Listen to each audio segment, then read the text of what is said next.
Hi, I'm Jay Beaumont from Meatstock, and today we're going to be reverse searing some massive tomahawks. The first things first, we're going to give our tomahawk steaks a really good coat of each of these rubs. Today we're going to be using Pancho and Lefty, and this rub, the steak rub, is the same recipe that was used to win the World Championships. On the other tomahawk, we're using the High Plains barbecue dust, also by Pancho and Lefty. Okay, now that these steaks are rubbed up, we're going to put them in the smoker at 275 degrees Fahrenheit. So the steaks are going to take about 40 minutes in the smoker, maybe more, maybe less. However, you're not cooking to time. What you're doing is you're cooking to temperature. And rare is about 120 degrees. So what you need to do is invest in one of these. This is a digital thermometer, and you're going to use this to check the temperature of the steaks as it climbs up. And we want to pull the steaks off at about 120, which is rare.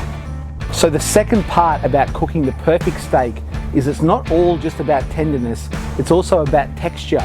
You need that pink, perfect center, but you also need that crispy outside bark. Now to do that, we are using Heat Beats charcoal. We have dumped in a chimney full of charcoal into a Weber kettle, and that's going to get searing hot. So what I'm using today are these things. They're called grill grates. Those grill grates we're going to put straight over the top of the fire, and these things are going to get searing hot so we can get a nice crust on our steak. What I'm going to do is I'm going to put a steak on either side of our grill grates, and we're going to get a really nice char on these steaks.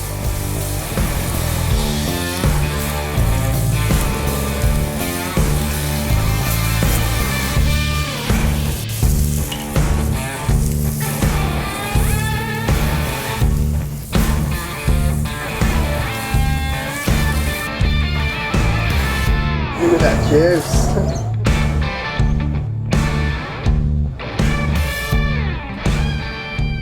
So there you have it, two different steaks, both cooked with Pancho and Lefty rub. They're World Championship rubs. So let's cut in. We've cooked them two different ways, and let's find out how tender and juicy these steaks are inside.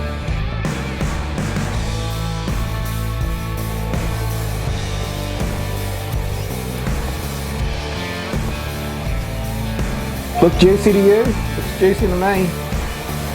That's cool. So there you have it, reverse seared steaks. Perfectly pink and juicy in the middle. We've got a nice crispy bark on the outside. Fucking amazing.